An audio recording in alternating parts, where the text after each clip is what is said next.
মহামান্য রাজ্যপালকে যে বিষয়টা বোঝানোর চেষ্টা করেছি যে একটা সভ্য সমাজে যখন সাংবাদিকরা বিপন্ন বোধ করে, ইনসিকিউরিটি ফিল করে, তখন সেই সমাজের গণতন্ত্র বিপন্ন হয়।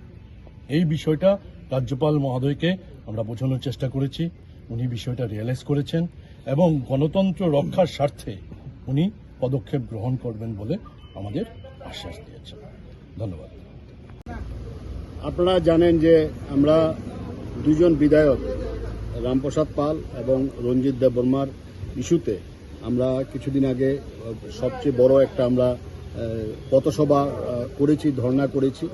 তারই আন্দোলনের অঙ্গ হিসাবে আমরা পরবর্তী সময়ে ওই দিনে আমরা মাননীয় মুখ্যমন্ত্রীর সাথে দেখা করেছি। আজকে আমরা মহামান্য রাজ্যপালের সাথে আমরা দেখা করেছি।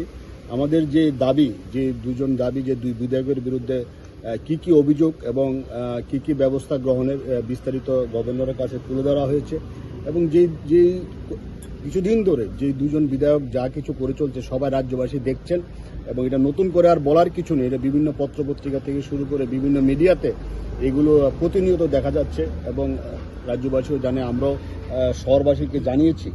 তো এই আন্দোলনের ধাপ হিসাবে আজকে আমরা মহামান্য রাজ্যপালের কাছে আমরা দেখা করেছি। রাজ্যপালের কাছে মহামান্য রাজ্যপাল বলেছেন তিনি প্রয়োজনীয় ব্যবস্থা গ্রহণ করার বিষয়টি উনি ইঙ্গিত দিয়েছেন এবং পরবর্তী সময় আমরা অপেক্ষা করব। আমরা পরবর্তী স্টেপ, আরেকটা আন্দোলনের আমাদের পরবর্তী স্টেপ কী হবে এটা আমরা বসে পরবর্তী সময়ে সিদ্ধান্ত